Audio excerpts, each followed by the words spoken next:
اعوذ باللہ من الشیطان الرجیم بسم اللہ الرحمن الرحیم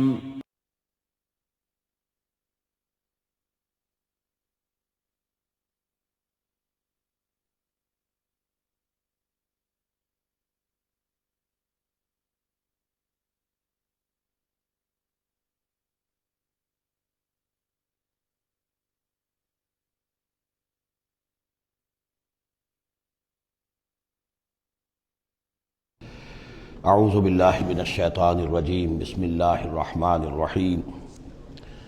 وَاعْلَمُوا أَنَّمَا غَنِمْتُم مِّن شَيْءٍ فَأَنَّ لِلَّهِ خُمُسَهُ وَلِلرَّسُولِ وَلِذِي الْقُرْبَى وَالْيَتَامَى وَالْمَسَاكِينِ وَابْنِ السَّبِيلِ إِن كُنتُمْ آمَنتُم بِاللَّهِ وَمَا أَنزَلْنَا عَلَى عَبْدِنَا يَوْمَ الْفُرْقَانِ يَوْمَ الْتَقَى الْجَمْعَانِ وَاللَّهُ عَلَى كُلِّ شَيْءٍ قَدِيرٌ صدق اللہ العظیم۔ اب یہاں وہ مال غنیمت کا حکم بیان ہو رہا ہے۔ وَاعْلَمُوا جان لو انما غنمتم من شیء جو بھی غنیمت تمہیں حاصل ہوئی ہے، فَأَنَّ لِلَّهِ خُمُسَهُ تو اس کا خمس پانچواں حصہ تو اللہ کے لیے ہے، وَلِلرَّسُولِ اور رسول کے لیے ہے، وَلِذِي الْقُرْبَى اور رسول کے قرابت داروں کے لیے ہے۔ یہ بات سمجھ لیجئے یہاں اچھی طرح کہ در حقیقت حضور صلی اللہ علیہ وسلم کا جو معاش کا معاملہ تھا، جب تک آپ مکے میں تھے حضرت خدیجہ الکبریٰ رضی اللہ تعالی عنہ کی دولت جو ہے اس سے آپ کا کام چل رہا تھا، جو بھی بچا کچا ان کا سرمایہ تھا۔ مدینے میں آ کر ظاہر بات ہے کہ اب آپ کے پاس اپنا کوئی ذریعہ معاش نہیں تھا، نہ آپ کوئی تجارت کرتے تھے، تو اب آپ کے اخراجات اور پھر یہ کہ آپ کے بھی قرابت دار ہیں، آپ کی ازواج مطہرات ہیں، ان کے اخراجات کہاں سے آئیں گے؟ تو مال غنیمت میں سے خمس جو ہے وہ اس کام کے لیے رکھ لیا گیا، گویا وہ بیت المال کا حصہ ہوگا، اور بیت المال ہی کفالت کرے گا حضور کی بھی اور حضور کے قرابت داروں کی بھی۔ اس کے علاوہ اس بیت المال میں یتامى والمساکین وابن السبیل، اس میں حصہ ہوگا یتیموں کے لیے بھی اور مساکین اور محتاجوں کے لیے بھی اور مسافروں کے لیے بھی۔ یہ گویا کہ پانچواں حصہ مال غنیمت کا تو ہو گیا، سرکار سمجھ لیجیے سرکاری ہو گیا، لیکن اس سرکار میں سب سے بڑا خرچ جو ہے وہ در حقیقت محمد رسول اللہ صلی اللہ علیہ وسلم کے ذاتی، آپ کے اخراجات، آپ کے ازواج مطہرات کا نان نفقہ، آپ کے قرابت داروں کا ذوی القربیٰ، جس میں آپ کو بھی تو ظاہر بات ہے کہ کچھ نہ کچھ صلہ رحمی آپ فرماتے تھے،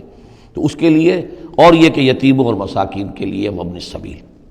ان کنتم آمنتم باللہ، اگر تم ایمان رکھتے ہو اللہ پر، وما انزلنا علی عبدنا، اس شے پر جو ہم نے نازل کی اپنے بندے پر، یوم الفرقان، فیصلے کے دن، یعنی جو شے نازل کی وہ ہے غیبی امداد، نصرت غیبی، جو فرشتے آئے۔ ظاہر بات ہے کہ وہ ایک انسین جو ہے غیب کا معاملہ ہے،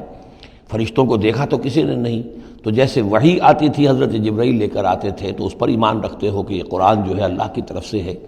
ایسے ہی تمہیں یقین ہونا چاہیے کہ اللہ تعالیٰ نے اپنا وہ وعدہ پورا فرمایا اور اللہ تعالیٰ نے فرشتے بھیجے۔ تو اگر تمہیں وہ یقین ہے تو پھر تم اس حکم کو پورے طور پر یوں سمجھیے کہ دلی طور پر اس کو قبول کرو، خوش دلی کے ساتھ پوری طریقے سے، کہ خمس جو ہے وہ تو اللہ اس کے رسول کا، بیت المال کا۔ بقیہ کے بارے میں حضور نے فرما دیا کہ 4/5 جو ہے یہ اب تقسیم ہو جائے گا مجاہدین کے درمیان۔ اس میں اس سے کوئی بحث نہیں ہے کہ کس نے کتنا جمع کیا، سارا مال ایک جگہ جمع ہوگا اور پھر اس کے حصے لگیں گے، چاہے کوئی پہرے پر تھا، جنگ کی نوبت ہی نہیں آئی، چاہے یہ کہ کوئی باقاعدہ جنگ میں کسی نے حصہ لیا، چاہے کسی نے مال غنیمت جمع کیا، چاہے نہیں کیا، جو بھی جنگ میں ہے ان کو برابر کا حصہ ملے گا۔ اس میں یہ ہے کہ جو سواریوں والے تھے انہیں دوہرا، اور جو پیدل تھے انہیں اکیرا، اس لیے کہ سواریاں اگر کسی کا اونٹ ہے، کسی کا گھوڑا ہے، 2 گھوڑے بھی تھے، تو ظاہر بات ہے کہ اس کے چارے وغیرہ کا بندوبست وہ خود اپنے پاس سے کرتا تھا۔ کوئی سپلائی لائنز تو آج کل کی جس طرح فوجوں کی ہوتی ہیں وہاں موجود نہیں تھی، لہذا جو مجاہد تھا کہ جو سوار تھا گھوڑے پر یا اونٹ پر، جس کا اپنا گھوڑا تھا، اپنا اونٹ تھا، اس کو دوہرا حصہ، اور جو عام پیادہ جو مجاہد تھا اس کو اکیرا۔ وَاعْلَمُوا أَنَّمَا غَنِمْتُم مِّن شَيْءٍ فَأَنَّ لِلَّهِ خُمُسَهُ وَلِلرَّسُولِ وَلِذِي الْقُرْبَى وَالْيَتَامَى والمساکین وابن السبیل ان کنتم آمنتم باللہ وما انزلنا علی عبدنا یوم الفرقان یوم التقى الجمعان، اس فرقان والے دن، فیصلے کے دن، جس دن کی 2 فوجیں بھڑ گئی تھیں۔ واللہ علی کل شیء قدیر، اور اللہ تعالیٰ ہر چیز پر قادر ہے۔ اذ انتم بالعدوۃ الدنیا وہم بالعدوۃ القصویٰ، اصل میں یہ جو وادی ہے جس میں بدر واقع ہوا ہے، یہ ایک گھاٹی سی ہے جو دونوں کناروں کے اوپر تو بہت تنگ ہے لیکن درمیان میں بہت کھل کر میدان بن جاتا ہے۔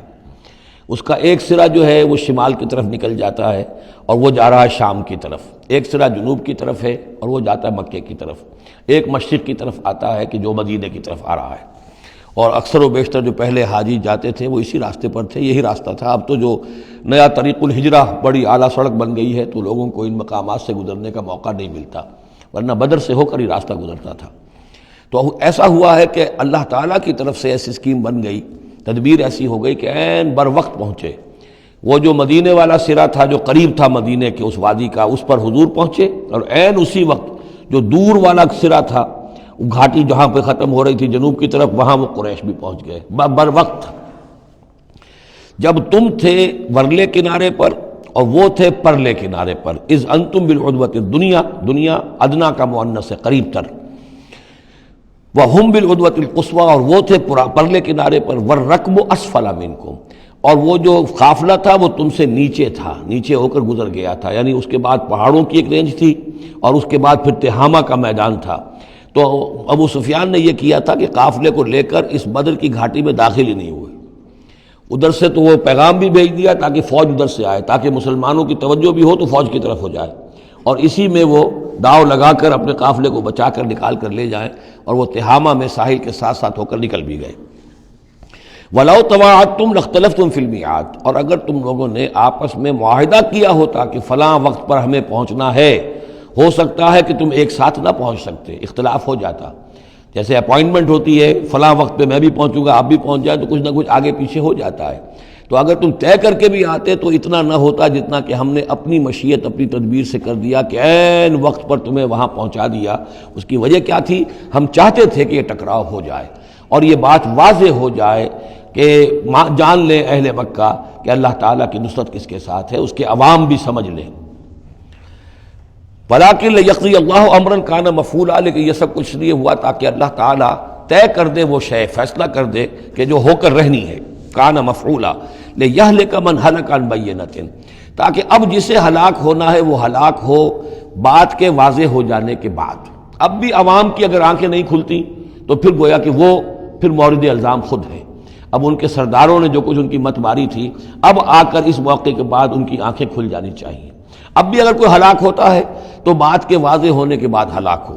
لِيَهْلِكَ مَنْ هَلَكَ عَنْ بَيِّنَةٍ وَيَحْيَىٰ مَنْ حَيَّ عَنْ بَيِّنَةٍ، اور جسے جینا ہے، جس کی زندگی ہے روحانی زندگی، اور جو سیدھے راستے پر آنا چاہتا ہے وہ بھی اس بینہ کی بنا پر وہ سیدھے راستے پر آ جائے اور حیات معنوی حاصل کر لے۔ وَإِنَّ اللَّهَ سَمِيعٌ عَلِيمٌ، اور یقیناً اللہ سب کچھ سننے والا اور جاننے والا ہے۔ اِذْ يُرِيكَهُمُ اللَّهُ فِي مَنَامِكَ قَلِيلًا، جبکہ اللہ تعالیٰ آپ کو دکھا رہا تھا اے نبی ان کو آپ کی نیند میں کم۔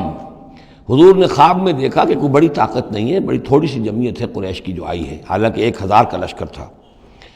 وَلَوْ أَرَاكَهُمْ كَثِيرًا، اور اگر آپ کو دکھایا ہوتا کہ وہ بڑی بڑی تعداد میں آ رہے ہیں، لَفَشِلْتُمْ، اور آپ نے وہ بات بتائی ہوتی صحابہ کرام کو، اپنے ساتھیوں کو، تو اے مسلمانوں پھر تم کمزوری دکھاتے، تم ڈھیلے پڑ جاتے۔ وَلَا تَنَازَعْتُمْ فِي الْأَمْرِ، اور معاملے کے اندر پھر کوئی ایک اور تنازع کھڑا ہو جاتا کہ ہمیں یہاں جنگ کرنی بھی چاہیے کہ نہیں۔ وَلَٰكِنَّ اللَّهَ سَلَّمَ، لیکن اللہ تعالیٰ نے سلامتی پیدا فرما دی۔ إِنَّهُ عَلِيمٌ بِذَاتِ الصُّدُورِ، یقیناً وہ جو کچھ سینوں کے اندر ہے اس سے واقف ہے۔ اس کی توجیہ یہ کی ہے مفسرین نے کہ اگرچہ نبی کا خواب جھوٹا نہیں ہو سکتا، یہ نہیں تھا کہ حضور کو جو خواب دکھایا گیا وہ غلط تھا، اصل میں ان کی جو معنوی حقیقت تھی وہ دکھا دی گئی۔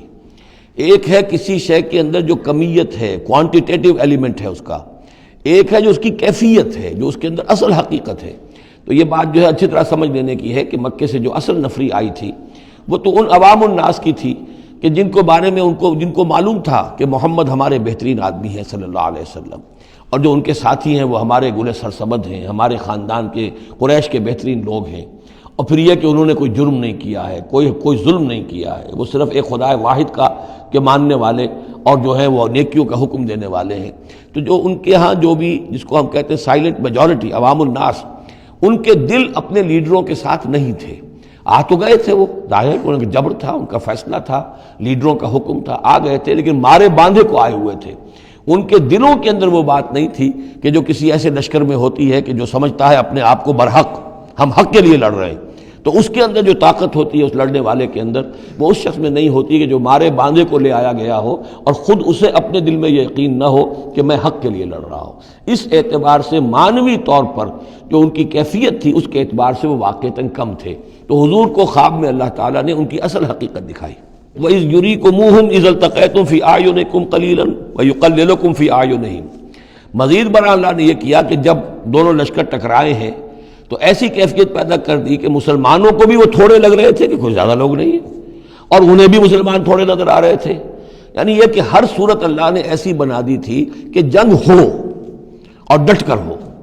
تاکہ یہ صورتحال جو ہے یوم الفرقان ہونا اس کا بالکل واضح ہو جائے۔ اگر کسی وجہ سے وہ کنی کترا جاتا معاملہ اور جنگ نہ ہوتی، مقابلہ نہ ہوتا، تو جس طریقے سے کہ اللہ اس کو فیصلہ کن دن بنا دینا چاہتا تھا، یوم الفرقان، فیصلے کا دن، وہ صورتحال پیدا نہ ہوتی۔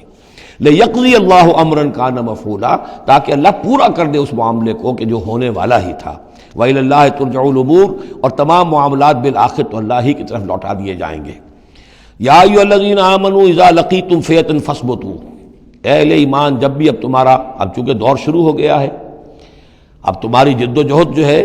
وہ آخری مرحلے میں داخل ہو چکی ہے، مسلح تصادم کا آغاز ہو چکا ہے، اور یہ تو ابھی پہلی جنگ ہے، ابھی جنگیں اور آنی ہیں، اگلے ہی سال غزوہ احد ہو گیا۔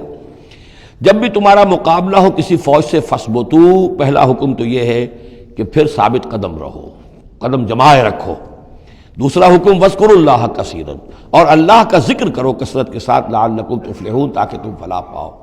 تمہاری جو طاقت ہے وہ اللہ تعالیٰ کے بھروسے پر ہے۔ وَاصْبِرْ وَمَا صَبْرُكَ إِلَّا بِاللَّهِ، ایک بندہ مومن کا صبر جو ہے وہ اللہ کے بھروسے پر ہے، لہذا اللہ یاد رہے گا، اللہ کے ساتھ قلبی تعلق، روحانی تعلق استوار ہوگا تو تم ثابت قدم رہو گے، اور اگر اللہ کے رشتہ ٹوٹ گیا، قلبی رشتہ، روحانی رشتہ، تو پھر تمہارے اندر جان نہیں ہوگی۔ اور تیسرا حکم لعلکم تفلحون، تاکہ تم مراد پاؤ، اور تیسرا حکم اطیعوا اللہ ورسولہ، اور دیکھو تیسرا حکم یہ ہے کہ جو ڈسپلن ہے اس کی پابندی کرو، حکم مانو اللہ کا اور اس کے رسول کا۔ اب ویسے تو یہاں اللہ کا حکم بھی کہا گیا ہے، لیکن ظاہر بات ہے کہ وہاں تو ہر وقت جو حکم آتا تھا وہ رسول کا حکم آتا تھا، اس لیے کہ قرآن بھی آ رہا ہے تو رسول کی زبان سے ادا ہو رہا ہے، اور رسول اپنی جانب سے اپنی اجتہاد کے تحت، اپنی رائے کے تحت، اپنی تدبیر کے تحت کوئی رائے دے رہے ہیں تو بھی حضور کی زبان مبارک سے ادا ہو رہا ہے۔ تو ویسے کہنے کو یہ اللہ اور اس کے رسول کی اطاعت کرو، لیکن عملاً وہ رسول اطاعت بن جاتی ہے۔ بمصطفیٰ برساں خویش را کے دی ہمہ اوست، واطیعوا اللہ ورسولہ ولا تنازعوا، اور دیکھو آپس میں جھگڑو نہیں۔ یہی وہ الفاظ آئے ہیں جو سورہ آل عمران میں ہم پڑھ چکے ہیں۔ وَلَقَدْ صَدَقَكُمُ اللَّهُ وَعْدَهُ إِذْ تَحُسُّونَهُمْ بِإِذْنِهِ حَتَّى إِذَا فَشِلْتُمْ وَتَنَازَعْتُمْ فِي الْأَمْرِ وَعَصَيْتُمْ مِن بَعْدِ مَا أَرَاكُمْ مَا تُحِبُّونَ۔ اب یہ ایک سال بعد ہونے والا ہے، یہ ایک سال پہلے ان سے کہا جا رہا ہے نظم کی پابندی کرو، اطاعت رسول پر کاربند رہو، ولا تنازعوا، اختلاف نہ کرو، جھگڑا نہ ڈالو، فتفشلوا، تو تم ڈھیلے پڑ جاؤ گے، وتذهب ريحكم، اور تمہاری ہوا اکھڑ جائے گی، واصبروا، اور ثابت قدم رہو، ان اللہ مع الصابرین، یقیناً اللہ تعالیٰ صابروں کے ساتھ ہے، اللہ کی نصرت، تائید اہل صبر کے ساتھ ہے۔ ولا تکونوا کالذین خرجوا من دیارہم بطرا ورئاء الناس،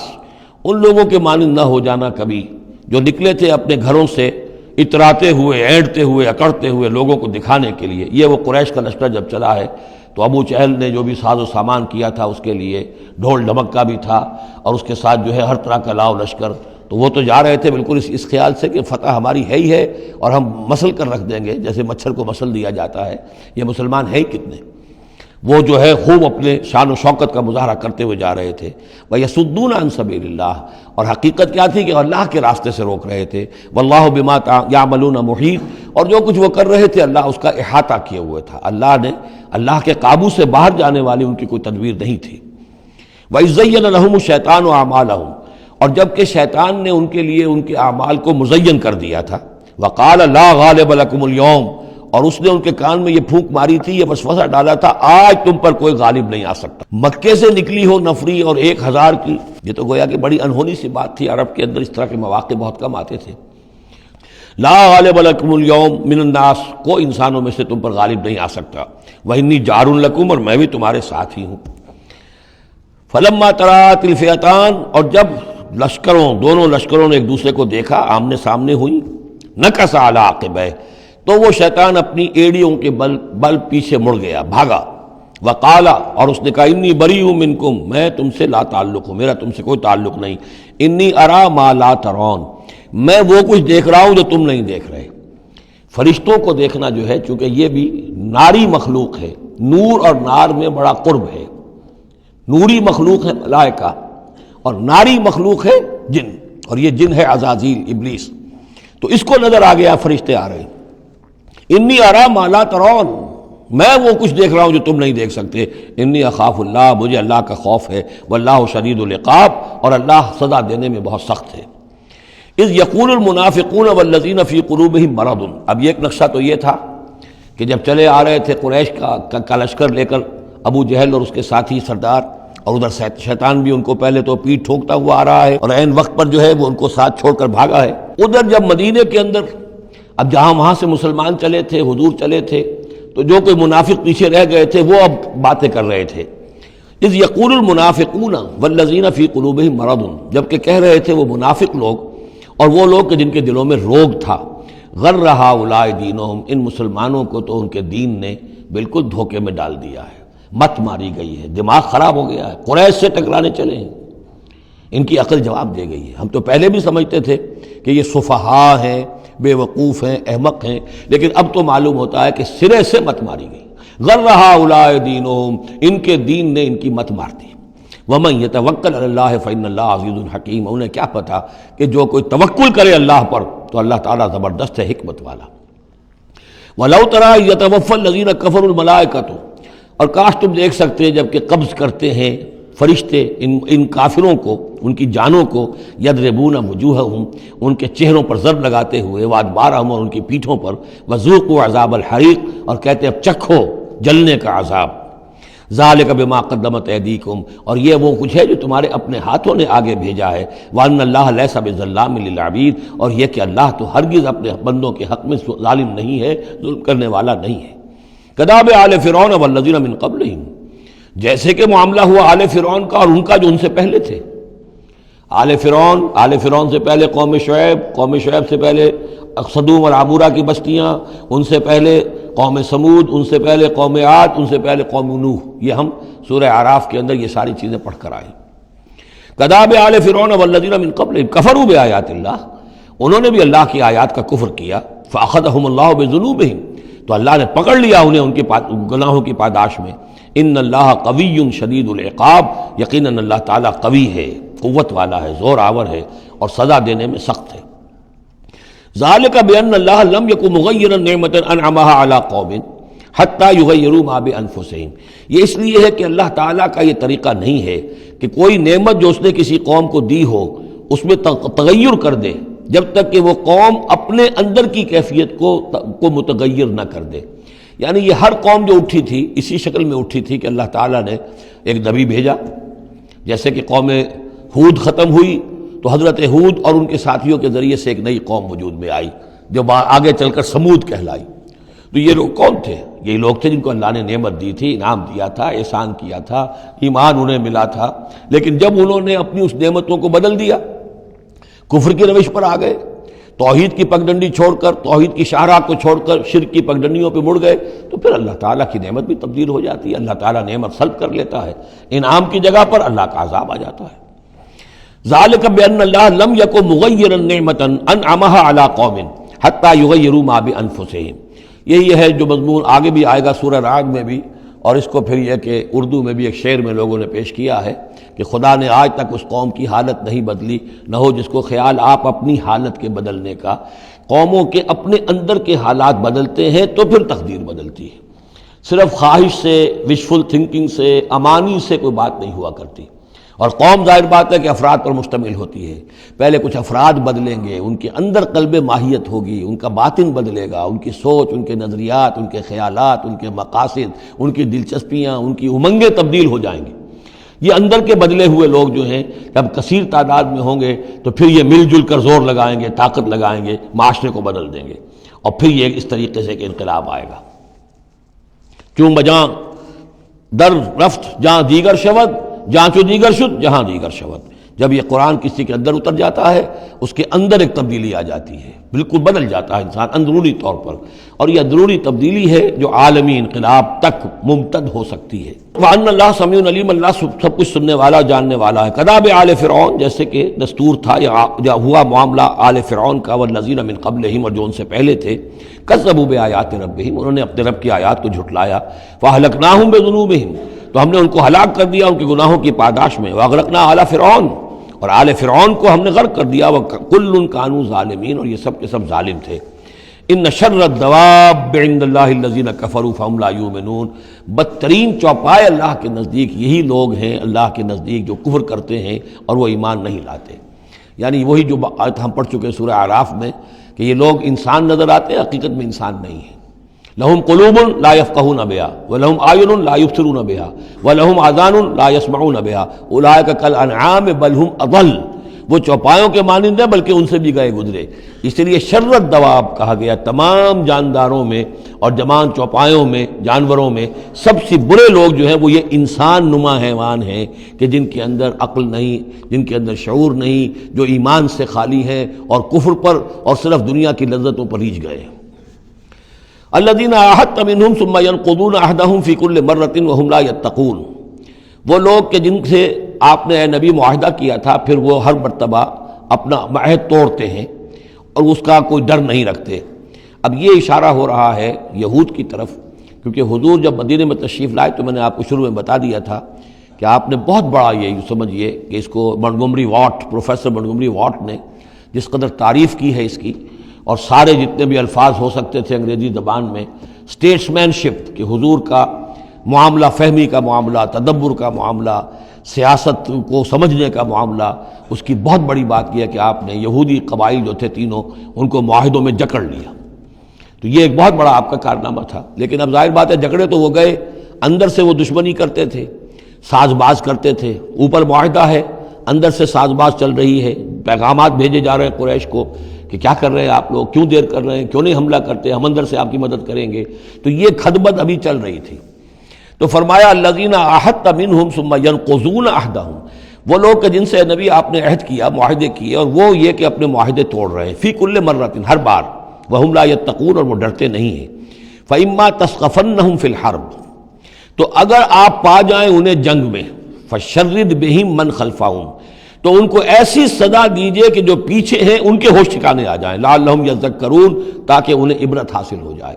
یعنی یہ کہ اب ایک تو یہ ہے کہ وہ کوئی صرف ان کی جو ہے وہ وہاں سے خطوط جا آ رہے ہیں، پیغام رسانی ہو رہی ہے، لیکن کہیں اگر ان میں کا کوئی شخص جنگ میں بھی پکڑا جائے، واقعتاً وہ جنگ میں شریک ہو جائے، قریش کی طرف سے آ جائے اور پکڑا جائے، تو پھر اس کو وہ سزا دیجئے کہ جو ایک کی سزا جو ہے وہ سینکڑوں کے ہوش ٹھکانے کر دے۔ یہ ہے مطلب وَإِمَّا تَثْقَفَنَّهُمْ فِي الْحَرْبِ فَشَرِّدْ بِهِمْ، ایسی سزا ان کو دیجئے من خلفہم کے جو ان سے پیچھے ہیں ان کے بھی ہوش ٹھکانے ہو جائیں، لعلہم یذکرون، شاید کہ پھر وہ نصیحت پکڑ لیں۔ وَإِمَّا تَخَافَنَّ مِنْ قَوْمٍ خِيَانَةً، اور اگر آپ کسی کو قومی سطح پر اندیشہ ہو جائے آپ کو کسی سے کہ وہ خیانت پر اتر آئی ہے، یعنی ایک ہے انڈیویجول ایکٹس، بنو قریظہ کا کوئی شخص ہے جو کام کر رہا ہے، بنو قریظہ کا سردار کہے گا صاحب مجھے کیا معلوم، یہ ایک شخص کا انڈیویجول معاملہ ہے، اس نے کوئی خط لکھ دیا ہوگا قریش کو یا کوئی سلسلہ جرمانی کیا ہوگا، لیکن یہ ہمارا اجتماعی معاملہ نہیں ہے، ہم معاہدے کے پابند ہیں۔ بنو قینقاع کا کوئی شخص ہے اس نے کر دیا، تو اس کے لیے تو پہلا حکم آ گیا، وہ کہیں اگر مل جائے، جنگ میں مل جائے، کیونکہ ویسے تو اسے ہاتھ نہیں لگا سکتے، معاہدہ ہے ان کے ساتھ، تو معاہدہ ہے، اس کو کیا سزا دیں گے، لیکن یہ کہ جنگ میں کہیں آ جائے، اتنی جرأت کر جائے تو پھر اس کو وہ سزا دیجیے گا کہ جو پیچھے بیٹھے ہوئے ہیں، جو ڈورے ہلا رہے ہیں، تارے ہلا رہے ہیں، ان کو بھی ہوش ٹھکانے آ جائے۔ لیکن یہ کہ اگر آپ کو اندیشہ ہو جائے کہ کوئی قبیلہ جو ہے وہ خلاف ورزی کرنے پر اتر آیا ہے، خیانت کرنے پر اتر آیا ہے، وَإِمَّا تَخَافَنَّ مِنْ قَوْمٍ خِيَانَةً، کسی کی طرف سے خیانت کا آپ کو اندیشہ ہی ہو جائے، فَانبِذْ إِلَيْهِمْ عَلَىٰ سَوَاءٍ، تو پھر پھینک دیجئے ان کی طرف کھلم کھلا، یعنی پھر معاہدے کو ایبروگیٹ کیجئے، کہہ دیجئے کہ آج سے ہمارا کوئی معاہدہ نہیں۔ یہ نہیں ہے کہ معاہدہ بھی قائم رہے اور آپ ان کے خلاف اقدام بھی کر دیں، یہ صحیح نہیں، اس لیے کہ یہ مقام جو ہے اخلاقی اعتبار سے بھی غلط ہے، اور خاص طور پر آپ کا مقام، مقام نبوت، اس کے اعتبار سے کسی درجے میں بھی نہیں ہے کہ کسی قوم کے ساتھ معاہدہ بھی ہے، آپ کو اندیشہ ہے کہ وہ خیانت کر رہے ہیں، تو آپ کھلم کھلا اعلان کر دیجئے کہ آج سے میرا اور تمہارا کوئی معاہدہ نہیں، پھر اقدام کیجئے۔ لیکن یہ کہ بغیر اس اعلان کے کوئی اقدام کرنا ان کے خلاف، یہ در حقیقت اللہ تعالیٰ جو اخلاق چاہتا ہے اہل ایمان کے، اس کے منافی ہے۔ وَإِمَّا تَخَافَنَّ مِن قَوْمٍ خِيَانَةً فَانبِذْ إِلَيْهِمْ عَلَىٰ سَوَاءٍ۔ اصل میں یہی وہ بات تھی جس کے حوالے سے مولانا مودودی مرحوم نے 1948 میں یہ جو جہاد کشمیر اس وقت ہو رہا تھا اس کے بارے میں رائے ظاہر کی تھی کہ ہندوستان کے ساتھ ہمارے سفارتی تعلقات ہیں، بھارت کے ساتھ ہمارا سارا معاملہ معاہدات کے اوپر چل رہا ہے، پھر اگر یہ کہ معاملہ جو ہے دوسری طرف ہم یہ شکل کر رہے ہیں کہ وہاں پر جنگ کا معاملہ کر رہے ہیں تو یہ غلط ہے، شریعت کی روح سے، قرآن کی روح سے غلط ہے۔ ہمیں کھلم کھلا اعلان کرنا چاہیے، جو بھی ہو اللہ تعالیٰ پر بھروسہ رکھنا چاہیے، کھل کر سامنے آنا چاہیے۔ یہ یا کہ میز کے اوپر تو معاہدہ ہے، ہاتھ مل رہے ہیں اور میز کے نیچے سے ٹانگیں گھسیٹی جا رہی ہیں، یہ دنیا داروں کا دھندا تو ٹھیک ہے، لیکن اسلام کی روح سے ایک اسلام کے نام پر بننے والی مملکت کی حکومت کا یہ طرز عمل درست نہیں ہے۔ یہ تھا وہ معاملہ جو سن 48 میں مولانا مودودی نے یہ رائے ظاہر کی تھی، اور اس پر پھر کافی ان کے خلاف جو ہے عوامی جذبات جو ہیں وہ بہت جو ہے اس وقت بہت بلند ہو گئے تھے، مشتعل ہو گئے تھے، اس لیے کہ عوام کی اپنی سوچ ہوتی ہے۔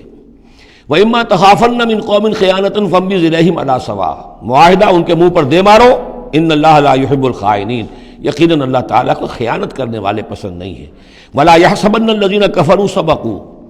اور نہ سمجھے وہ لوگ جنہوں نے کفر کیا ہے کہ وہ بچ نکلے ہیں، یعنی یہ کہ اب اگر کچھ لوگ بچ کے بھی تو چلے گئے نا، آخر 1000 کی نفری آئی تھی، انہم لا یعجزون، یہ جو بچ کر چلے گئے وہ یہ نہ سمجھے کہ وہ اللہ کو عاجز کر دیں گے، وہ عاجز نہیں کر سکیں گے۔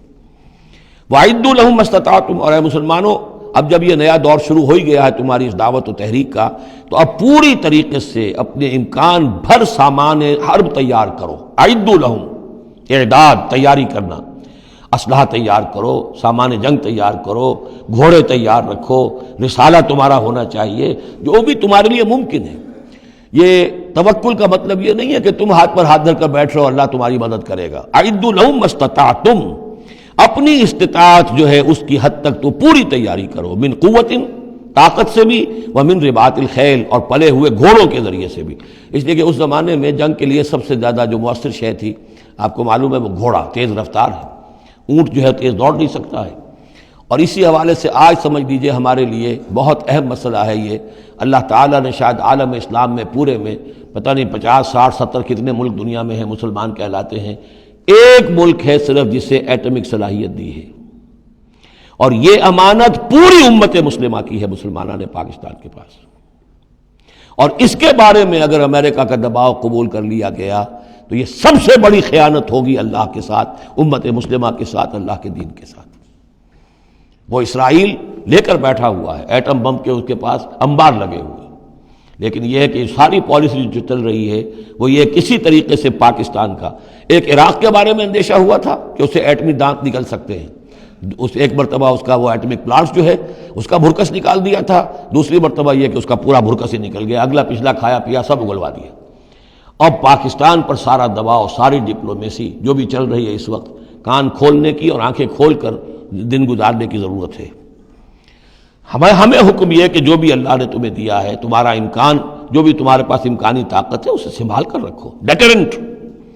اعدوا لہم ما استطعتم من قوت ومن رباط الخیل ترہبون بہ عدو اللہ، تاکہ تم اللہ کے دشمنوں کو اس سے ڈرا سکو، یہی ہے ڈیٹرنٹ، معلوم ہو کہ ان کے پاس وہ طاقت ہے۔ وعدوکم، اور اپنے دشمنوں کو بھی ڈرا سکو، وآخرین من دونہم، ایک تو ہے اللہ کے دشمن اور تمہارے دشمن ایک اور بھی ہیں جو ان کے سوا ہیں، ان کے پرے ہیں، انہیں تم نہیں جانتے، لا تعلمونہم اللہ یعلمہم، اللہ انہیں جانتا ہے، یعنی وہ مارے آستین منافقین ہیں، یہ تمہاری اپنی آستینوں کے اندر بیٹھے ہوئے ہیں، تمہیں پتہ بھی نہیں ہے کہ وہ لوگ بھی در حقیقت ففتھ کالمسٹ عنصر ہے کہ جو در حقیقت تمہاری تباہی چاہتا ہے، بربادی چاہتا ہے۔ وما تنفقوا من شیء، اب ظاہر بات ہے کہ اگر ساز و سامان فراہم کرنا ہے، اسلحہ فراہم کرنا ہے، اور ساز و سامان کے لیے جو ہے گھوڑے تیار کرنے ہیں تو انفاق کرنا پڑے گا۔ انفقوا مما رزقناکم وما تنفقوا من شیء فی سبیل اللہ یوفی الیکم، اور دیکھو جو کچھ بھی تم خرچ کرو گے اللہ کی راہ میں وہ پورا پورا تمہیں مل جائے گا، پورا پورا دیا جائے گا، وانتم لا تظلمون، اور تم پر کوئی زیادتی نہیں ہوگی، تمہاری کوئی حق تلفی نہیں ہوگی۔ تم دو تو صحیح، اب وہ پورے 2 رکوع ذہن میں لے آئیے جو سورہ بقرہ میں ہم نے پڑھے تھے کہ اگر کوئی شخص اللہ کی راہ میں مال خرچ کرتا ہے، فی سبیل اللہ خرچ کرتا ہے، جیسے ایک دانہ جو ہے وہ زمین کے اندر ڈال دیتے ہو، اس سے جو ایک پودا نکلتا ہے، اس میں سٹے ہوتے ہیں، 7 سٹے ہیں، اور ہر سٹے کے اندر 100 دانے ہیں، تو وہ ایک دانہ 700 دانے پیدا کر رہا ہے، اور اللہ تعالیٰ جس کو چاہے گا 700 گنا سے بھی زیادہ اجر و ثواب دے گا۔ کہاں صد کا رکھ رہے ہو اپنے پیسے، خرچ کر دو اسے، اس لیے کہ اب اس دعوت کا اور اس تحریک کا اور محمد رسول اللہ کی جو جد و جہد ہے اس کا وہ مرحلہ آ گیا ہے کہ اب ساز و سامان اور کیل کانٹے سے لیس ہونا ضروری ہے۔ وَإِن جَنَحُوا لِلسَّلْمِ فَانْجَحْ لَهَا، اور اے نبی اگر وہ اپنے بازو اپنے کندھے نیچے گرا دے امن کے لیے، صلح کے لیے، اگر قریش آمادہ ہو جاتے ہیں تو آپ بھی جھک جائیے، کوئی بات نہیں، صلح کر لیجیے۔ وَتَوَکَّلْ عَلَى اللَّهِ، اللہ پر توکل کیجیے، یعنی یہ کہ اگر وہ صلح کرنے کے اوپر آمادہ ہے صلح کر لیجئے، اور ڈریے نہیں کہ ہو سکتا ہے وہ چال چل رہے ہوں، نہیں، صلح کا جواب صلح سے دیجئے، لیکن یہ کہ اللہ پر توکل کیجئے، وہ السمیع العلیم، وہ سب کچھ انہ هو السمیع العلیم، یقیناً وہ سب کچھ سننے والا اور جاننے والا ہے۔ وَإِن يُرِيدُوا أَن يَخْدَعُوكَ، اور اگر وہ چاہتے ہو کہ آپ کو دھوکہ دے دیں، فَإِنَّ حَسْبَكَ اللَّهُ، تب بھی آپ نہ گھبرائیں، آپ کے لیے اللہ کافی ہے، اللہ کی طرف سے ضمانت ہے۔ هو الذی ایدک بنصرہ وبالمؤمنین، وہی تو ہے اللہ جس نے اے نبی آپ کی مدد کی ہے اپنی نصرت سے اور اہل ایمان کے ذریعے۔ یہ ذرا نوٹ کیجئے، اللہ نے محمد کی مدد کی ہے اہل ایمان کے ذریعے، یعنی اللہ تعالیٰ کا یہ فضل ہوا محمد رسول اللہ صلی اللہ علیہ وسلم پر کہ ایسے صحابہ عطا فرمائے جو مخلص تھے،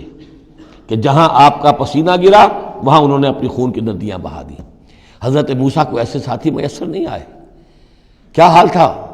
جبکہ ان کو کہا گیا اللہ کی راہ میں جنگ کرو، اور ان کا فضل بنتا وہ رب کا فقاتل انا ہاؤنا قاعدون، جاؤ تم جاؤ، ہم بیٹھے ہیں یہاں،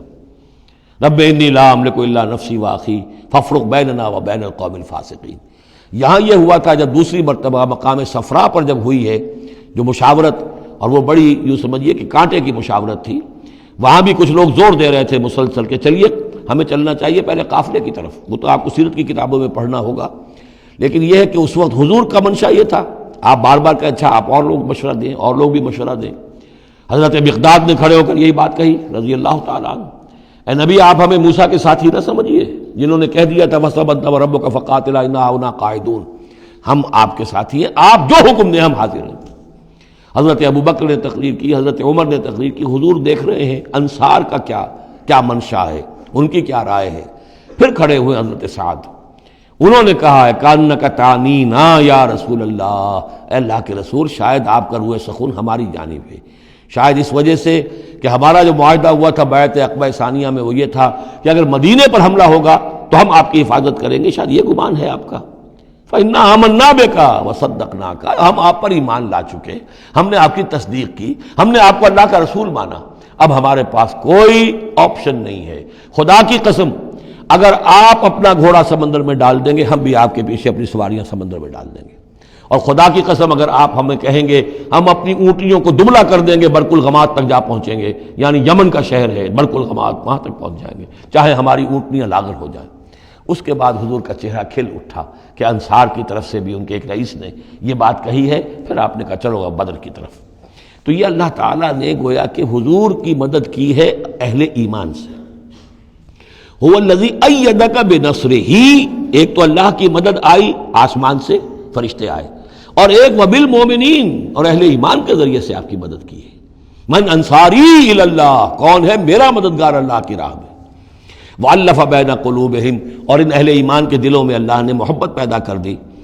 لَوْ أَنفَقْتَ مَا فِي الْأَرْضِ جَمِيعًا مَا أَلَّفْتَ بَيْنَ قُلُوبِهِمْ، ارے نبی اگر آپ دولت کے ذریعے سے محبت پیدا کرتے کہ لوگوں کو زیادہ سے زیادہ ان کے دل کی نرمی کے لیے، تالیف قلب کے لیے جو ہے پیسے دیے جائیں، اگر زمین کی ساری دولت بھی آپ خرچ کر دیتے تو ان میں یہ تالیف، یہ الفت پیدا نہیں ہو سکتی تھی۔ وَلَكِنَّ اللَّهَ أَلَّفَ بَيْنَهُمْ، یہ تو اللہ تعالیٰ ہی نے ان کے مابین یہ الفت پیدا کر دی ہے۔ یہ ہم سورہ آل عمران میں بھی پڑھ چکے ہیں کہ تمہارا معاملہ جو ہے اِذْ كُنْتُمْ أَعْدَاءً فَأَلَّفَ بَيْنَ قُلُوبِكُمْ فَأَصْبَحْتُمْ بِنِعْمَتِهِ إِخْوَانًا، آیت نمبر 103 ہے سورہ آل عمران کی۔ وَكُنْتُمْ عَلَى شَفَا حُفْرَةٍ مِّنَ النَّارِ فَأَنقَذَكُم مِّنْهَا كَذَلِكَ يُبَيِّنُ اللَّهُ لَكُمْ آيَاتِهِ لَعَلَّكُمْ تَهْتَدُونَ، تم تو تباہی کے آگ کے گڑھے کے کنارے تک پہنچ چکے تھے۔ وَلَكِنَّ اللَّهَ أَلَّفَ بَيْنَهُمْ إِنَّهُ عَزِيزٌ حَكِيمٌ، یقیناً وہ زبردست ہے حکمت والا۔ یا ایھا النبی حسبک اللہ ومن اتبعک من المؤمنین، اے نبی آپ کے لیے اللہ کافی ہے اور وہ کہ جو پیروی کر رہے ہیں آپ کی اہل ایمان میں سے۔ ایک ترجمہ تو اس کا یہ ہوگا، یعنی جو اگر اوپر والی آیت کے ساتھ اس کو جوڑے، ایک یہ بھی ہو سکتا ہے اے نبی اللہ کافی ہے آپ کے لیے بھی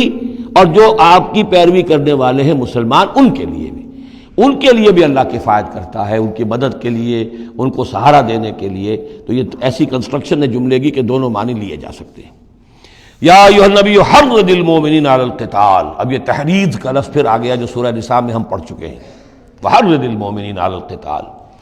اے نبی شوق دلائیے، ترغیب دلائیے، ابھاریے، ایمان کے جذبات کو ذرا اپیل کیجئے اہل ایمان کے کہ وہ قتال پر آمادہ ہوں۔ یہ میں آپ کو بتا چکا ہوں کہ اعلان عام اس طریقے کا کہ فرض ہے جنگ میں نکلنا ہر مسلمان کے لیے، یہ صرف تبوک میں ہوا سن 9 میں جا کر۔ پورے 9 برس تک قتال فی سبیل اللہ کے لیے تحریض تھی، ترغیب تھی، اور یہ تحریض گاڑی ہو کر تحریض بن گئی، بس لازم نہیں تھا۔ اسی لیے ہم سورہ نساء میں پڑھ چکے ہیں کہ اس کے باوجود جو اس ترغیب کی وجہ سے آگے بڑھے قتال کے لیے نکلے ان کے اونچے درجات ہیں، لیکن یہ کہ جن لوگوں کو چونکہ فرض عین نہیں کیا گیا تھا لہذا اگر کوئی نہیں نکلے تو ان کے اوپر کوئی مواخذہ نہیں۔ لیکن یہ کہ غزوہ تبوک میں نفیر عام تھی کہ ہر صاحب ایمان کا نکلنا ضروری ہے۔ حرض المؤمنین علی القتال ان یکن منکم 20 صابرون، اگر تم میں سے 20 ہوں گے صبر کرنے والے، یغلبوا 200 تو وہ 200 پر غالب آ جائیں گے۔ وَإِن یکن منکم 100، اور اگر ہوں گے تم میں سے 100، یغلبوا 1000، وہ غالب آ جائیں گے 1000 پر، من الذین کفروا، کافروں میں سے، بأنہم قوم لا یفقہون، اس لیے کہ وہ سمجھ نہیں رکھتے۔ سمجھ سے مراد کیا ہے؟ انہیں اپنے موقف کی حقانیت کا یقین نہیں ہے۔ ایک شخص ہے جو جانتا میں حق پر ہوں، میں حق کے لیے لڑ رہا ہوں، ایک شخص ہے ڈل مل ہے، ایسے ہی لڑ رہا ہے، مارے باندھے کو لڑ رہا ہے، کسی کے کہے سے آ گیا، مرسینری ہے، تنخواہ یافتہ ہے اس لیے آ گیا۔ اب اس میں اور اس میں زمین و آسمان کا فرق ہوگا۔ تو ان لوگوں کو چونکہ وہ شے حاصل نہیں ہے لہذا ان کی حالت کیا ہے کہ اگر آپ 10 ہوں گے 100 پر غالب آ جائیں گے۔ لیکن اس کے بعد جو اگلی آیت آ رہی ہے وہ گویا کہ اس کی کچھ عرصے کے بعد یقیناً نازل ہوگی جو یہاں شامل کر دی گئی۔ الآن خفف اللہ عنکم، اب اللہ نے تم پر سے تخفیف کر دی ہے، وعلم ان فیکم ضعفا، اور اللہ کے علم میں ہے یہ بات کہ تمہارے اندر کچھ کمزوری آ گئی ہے۔ لیکن یہ کمزوری کیسے آئی ہے اس کو سمجھ لینا چاہیے۔ سابقون الاولون، مہاجرین اور انصار کے اندر کوئی کمزوری نہیں آئی معاذ اللہ، ابو بکر اور عمر میں یا سعد بن معاذ میں رضی اللہ تعالیٰ عنہ مجمعین، ان میں کوئی کمزوری نہیں آئی۔ لیکن جو نئے مسلمان آ رہے تھے جن کی ابھی تربیت نہیں ہوئی تھی، اوسط گر رہا ہے۔ ظاہر بات ہے جو نئے لوگوں کی تعداد بڑھ رہی ہے، جن کی تربیت اتنی نہیں ہوئی ہے، جن کے اندر ایمان ابھی اتنا گہرا نہیں اترا ہے، اتنا راسخ نہیں ہوا ہے، تو اس کے حوالے سے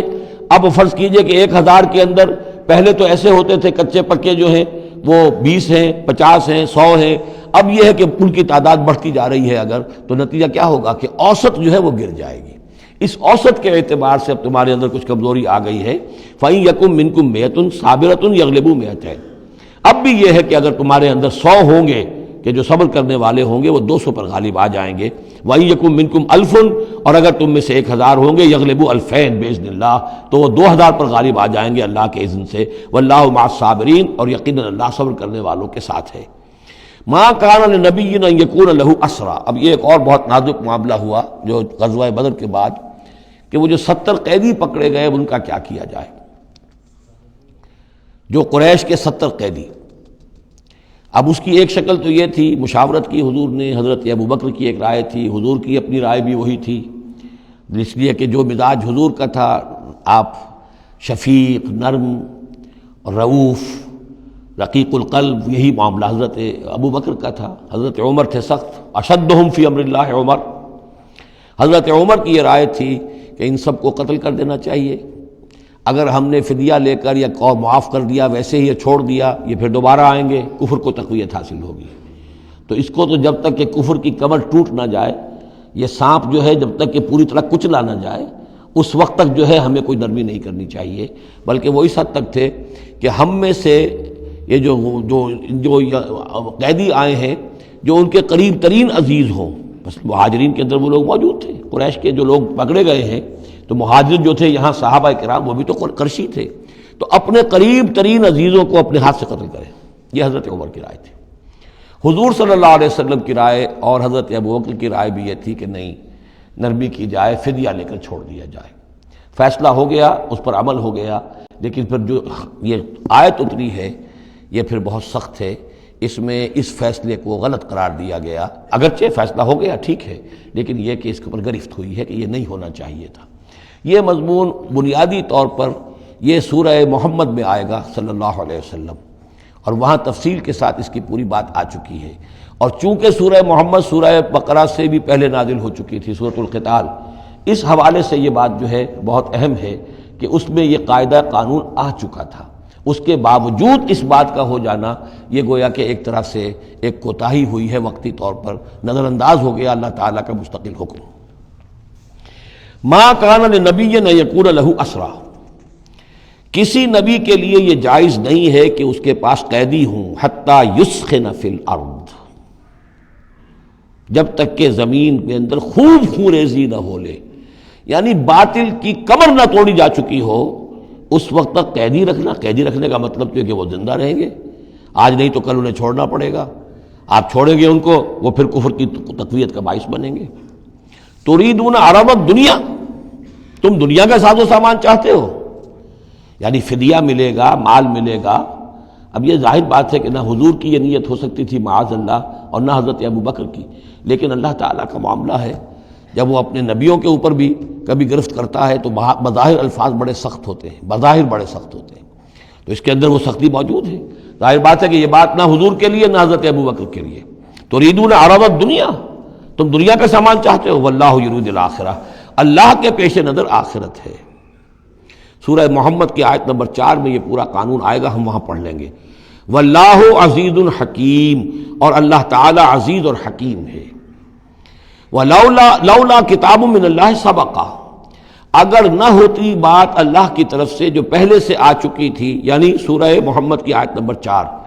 اس میں ایک امکان نکلتا تھا اس کی تعبیر کا، اگرچہ تعبیر کے اندر میرے نزدیک غلطی ہوئی ہے، لیکن پھر بھی ایک اس کے اندر امکان موجود تھا جس کو کہ استعمال کیا ہے محمد الرسول اللہ صلی اللہ علیہ وسلم سے۔ لولا کتاب من اللہ سبقہ، اگر یہ اللہ تعالیٰ کی طرف سے بات پہلے سے طے نہ ہو چکی ہوتی، لمسکم فیما اخذتم عذاب عظیم، تو جو کچھ تم نے یہ فدیہ وغیرہ لیا ہے اس پر تم پر بڑا سخت عذاب آتا۔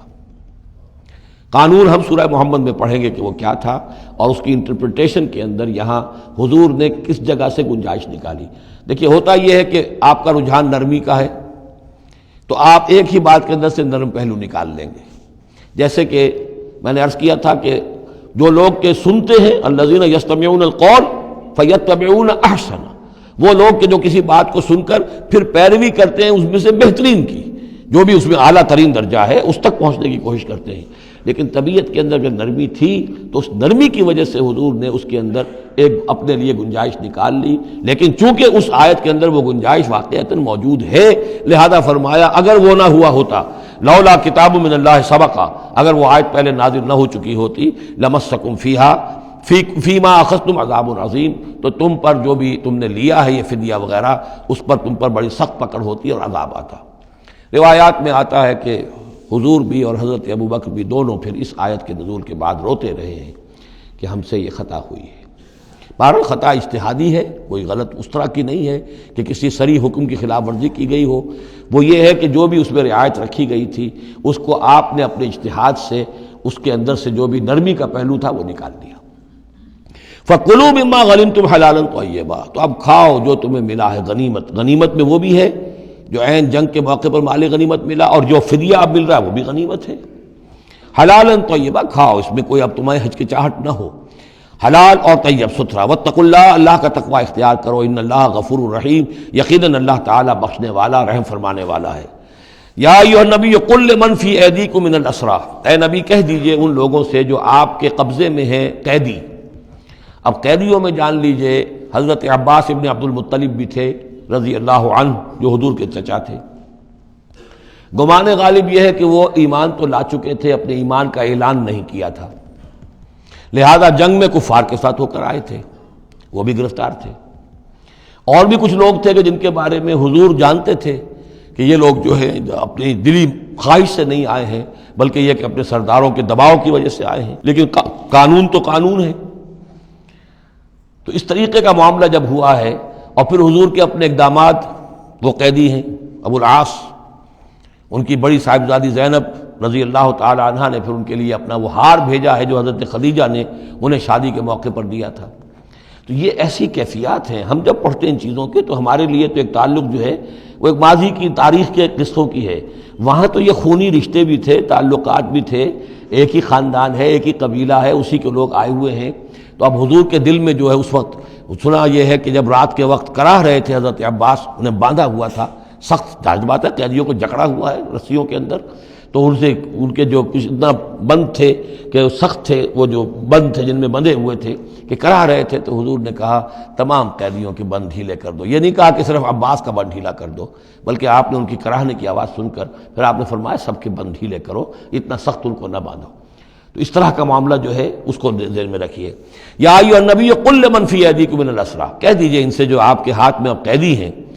ان یعلم اللہ فی قلوبکم خیرا، دیکھو اگر جو کچھ تمہارے دلوں میں ہے اللہ کے علم میں ہے کہ وہ خیر ہے، یؤتکم خیرا مما اخذ منکم، تو جو کچھ تم سے اس وقت لیا گیا ہے اس سے بہتر اللہ تمہیں دے دے گا۔ یعنی یہ کہ نیت کا معاملہ تمہارا اور اللہ کے مابین ہے، ہمارا معاملہ قانون کا ہے۔ تم آئے کفار کے ساتھ جنگ کرتے ہوئے آئے ہو، پکڑے گئے ہو، اب ان میں کوئی ڈسکریمنیشن نہیں ہو سکتی۔ کوئی شخص کہے کہ نہیں صاحب میں تو مجبوراً آیا تھا، اور میں تو کسی کے کہنے میں آیا تھا، اور میں تو حقیقت میں تو اسلام لا چکا تھا، یہ بات جو ہے اب نہیں چلے گی۔ لہذا یہ ضرور ہے کہ اگر تمہارے دل میں کوئی خیر ہے، کوئی بھلائی ہے، اور اس وقت یہ کہ تم سمجھتے ہو کہ تم اس صورتحال میں مجبوراً پھنس گئے ہو اور تمہیں فدیہ ادا کرنا پڑ رہا ہے، تو اللہ تعالیٰ تمہیں اس سے کہیں زیادہ دے دے گا کہ جو آج تمہیں فدیے میں دینا پڑ رہا ہے۔ ظاہر بات ہے کہ وہاں بیویوں کو خبریں پہنچی، انہوں نے اپنے زیور بھیجے ہیں، حضرت زینب رضی اللہ تعالی عنہا نے بھی اپنا زیور بھیجا، ہار بھیجا ہے، اور حضور کی آنکھوں میں آنسو آ گئے جب آپ نے وہ ہار دیکھا، حضرت خدیجہ کا ہار رضی اللہ تعالی عنہ۔ وہ پوری زندگی جو آپ کی گزری تھی حضرت خدیجہ کے ساتھ، وہ ساری آنکھوں میں نگاہوں کے سامنے آ گئی، جو ان کی وفاداری تھی اور جو انہوں نے خدمت کی تھی، وفا شعاری کی تھی۔ تو اس کے بعد مسلمانوں سے کہا کہ یہ ماں کی یادگار تھی بیٹی کے پاس، اگر آپ لوگ اجازت دیں تو یہ اس کو واپس کر دیا جائے، تو اس کو پھر لوگوں کی اجازت سے وہ ہار واپس کیا گیا۔ تو یہ سارے جو جذباتی معاملات تھے ان کو اچھے سے سمجھیے کہ ہم پڑھتے ہوئے ان چیزوں کو سمجھتے ہیں کہ جیسے ایک بس تاریخ کا ایک واقعہ ہے، اس کے ساتھ جو احساسات، جذبات، جو اس کے ساتھ اور فوری جو اس وقت کی کیفیات تھی، اس کا ہمارے لیے اکثر و بیشتر تو ممکن ہی نہیں کہ تصور کر سکے۔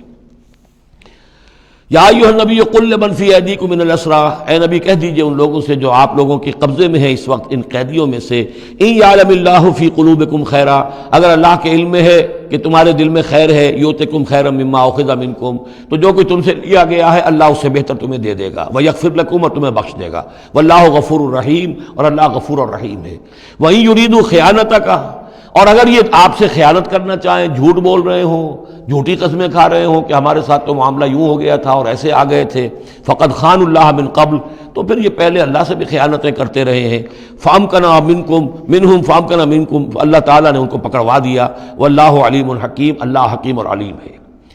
اب یہ یوں سمجھیے کہ کنکلوڈنگ آیات ہے سورہ مبارکہ کی، ان الذین آمنوا وہاجروا وجاہدوا باموالہم وانفسہم فی سبیل اللہ والذین آووا ونصروا اولئک بعضهم اولیاء بعض، یقیناً وہ لوگ جو ایمان لائے اور جنہوں نے ہجرت کی اور جہاد کیا اپنے اموالوں اور جانوں کے ساتھ اللہ کی راہ میں، اور وہ لوگ جنہوں نے انہیں پناہ دی اور ان کی مدد کی، اولئک بعضهم اولیاء بعض، یہ وہ لوگ ہیں کہ جو ایک دوسرے کے ساتھی ہیں، رفیق ہیں۔ یہ آپ نے بات سمجھ لی۔ اس وقت تک مسلمان معاشرہ جو ہے یہ دو حصوں میں علیحدہ علیحدہ منقسم تھا، مہاجرین، انصار۔ اگرچہ مہاجرین اور انصار کو بھائی بھائی بنایا جا چکا تھا، لیکن ظاہر بات ہے کہ صرف اس طرح کے تعلق سے وہ پورا جو قبائلی نظام جو ہے وہ ایک دم تو تلپٹ نہیں ہو جاتا۔ تو اس وقت تک یہ صورتحال بھی یہ ہے کہ جو پہلے جو 8 مہمیں حضور نے بھیجی ہیں اس میں کسی انصاری کو شریک نہیں کیا، وہ ایکسکلوسیولی مہاجر فینومینن تھا۔ جنگ بدر میں پہلی مرتبہ جو ہے انصار شریک ہوئے ہیں، ورنہ پہلے صرف مہاجرین تھے۔ لہذا وہ پہلی آیت جو ہے ان الذین آمنوا، وہ لوگ جو ایمان لائے، وہاجروا، انہوں نے مکے سے ہجرت کی، مدینے آ گئے، وجاہدوا باموالہم وانفسہم فی سبیل اللہ، اور انصار مدینہ تو اب جہاد میں شریک ہوئے ہیں، یہ 1.5 سال سے اس جہاد میں پہلے سے چلے آ رہے ہیں کہ پوری 8 مہمیں جو پہلے کی ہیں وہ ایکسکلوسیو جو ہیں وہ صرف مہاجرین نے کی ہیں۔ وجاہدوا باموالہم وانفسہم فی سبیل اللہ، یہ ایک ایک طبقہ ہو گیا، ایک جماعت ہو گئی۔ والذین آواؤ، اور انصار کی شان کیا ہے؟ انہوں نے انہیں جگہ دی، پناہ دی، اپنے گھر تقسیم کر دیے، اپنی دکانیں تقسیم کر دی، اور اس طریقے سے مسلمانوں کے لیے اپنے دلوں میں بھی اور اپنے گھروں میں بھی پوری جگہ پیدا کی۔ اولئک بعضهم اولیاء بعض، انہوں نے مدد بھی کی، یہ سب ایک دوسرے کے ساتھی ہیں۔ والذین آمنوا ولم یہاجروا، اور وہ لوگ کہ جو ایمان لائے لیکن ہجرت نہیں کی، ما لکم من ولایتہم من شیء، تمہارا ان کے ساتھ اب کوئی تعلق نہیں۔ آگے چل کر سورہ نساء میں جو بعد میں نازل ہوئی ہیں، پڑھ چکے ہیں ہم پہلے، ان میں تو یہ ہے کہ وہ کافر اور منافق قرار دیا گیا، ان کے ساتھ وہی سلوک کرو جو کافروں کے ساتھ ہے، انہیں پکڑو اور قتل کرو، الا یہ کہ کسی ایسی قبیلے سے ہوں جن کے ساتھ تمہارا معاہدہ ہو، وہ پورا قانون وہاں آ گیا ہے۔ لیکن یہاں بھی پہلی بات بتا دی گئی، اب کوئی ولایت باہمی تمہاری ان کے ساتھ نہیں ہے۔ یعنی فرض کیجئے کوئی شخص کہتا ہے میں تو ایمان لا چکا تھا، مجبوراً آئے تھے لیکن ہجرت کیوں نہیں کی؟ جب ہجرت نہیں کی تو اب تمہارا شمار ہوگا انہی لوگوں کے ساتھ جن کے ساتھ تم جنگ کر کے آئے ہو۔ تم یہ نہیں کہہ سکتے کہ میرا تعلق جو ہے اہل ایمان سے شمار کیا جانا چاہیے۔ والذین آمنوا ولم یہاجروا ما لکم من ولایتہم من شیء، تو کوئی تمہاری ان سے رفاقت نہیں ہے، کوئی تعلق نہیں ہے، کوئی عہد نہیں ہے، کوئی قول و قرار نہیں ہے۔ یہ آیت بھی معلوم ہوتا ہے کہ انہی جو اسیر تھے غزوہ بدر کے، انہی کی طرف اصل میں روح سخن ہے۔ حتیٰ یہاجروا، جب تک کہ وہ ہجرت نہ کریں، ہاں واپس جائیں، فدیہ دے کر جائیں، پھر ہجرت کر کے آ جائیں تو ٹھیک ہے، پھر وہ مسلمانوں میں سے ہوں گے، تمہارے بھائی ہوں گے، تمہارے حمایتی ہوں گے اور تم ان کی حمایت کرو گے۔ وَإِنِ اسْتَنصَرُوكُمْ فِي الدِّينِ، اور وہ لوگ کہ جو ایمان تو لائے لیکن ہجرت نہیں کی، اپنے اپنے قبیلوں میں رہے یا مکے میں رہے، اگر وہ تم سے مدد مانگے دین میں، فَعَلَيْكُمُ النَّصْرُ، تو اے مسلمانوں تم پر واجب ہے ان کی مدد کرنا۔ إِلَّا عَلَىٰ قَوْمٍ بَيْنَكُمْ وَبَيْنَهُمْ مِيثَاقٌ، سوائے اس کے کہ وہ کسی ایسی قوم سے تعلق رکھتے ہوں کہ جن کے اور تمہارے درمیان کوئی معاہدہ ہے۔ اگر کوئی قبیلہ ہے کہ جس کے ساتھ حضور نے معاہدہ کیا ہوا ہے صلح کا، اور وہاں کوئی مسلمان ہے اور وہ ہجرت تو کر نہیں رہا، وہاں سے وہ مدد کی درخواست کرتا ہے کہ میری مدد کی جائے، تو اس کے خلاف اس کی مدد نہیں کی جائے گی، اس لیے کہ قوم کے ساتھ معاہدہ ہے۔ واللہ بما تعملون بصیر، اور جو کچھ تم کر رہے ہو اللہ اسے دیکھ رہا ہے۔ والذین کفروا بعضهم اولیاء بعض، اور وہ لوگ جنہوں نے کفر کیا وہ ایک دوسرے کے ساتھی ہیں، ایک دوسرے کے حمایتی ہیں، ایک دوسرے کے پشت پناہ ہیں۔ عرب قبائلی معاشرے کے اندر یہ جو ولایت کا معاملہ ہوتا تھا، اس میں پھر یہ ذمہ داریاں بھی آتی تھیں۔ کسی کے اوپر تاوان پڑ گیا ہے تو جو اس کے ولی ہیں، جو اس کے حلیف ہیں، ان کو بھی تاوان میں سے حصہ پھر دینا پڑتا تھا۔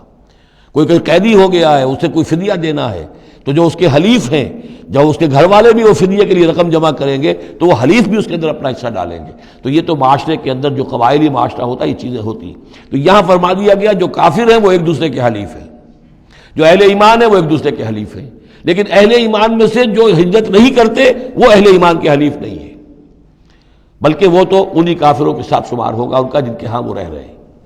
البتہ یہ کہ اگر وہ مدد طلب کریں تمہیں مدد کرنی ہوگی، بشرطے کہ ان کے قبیلے سے تمہارا کوئی معاہدہ نہ ہو۔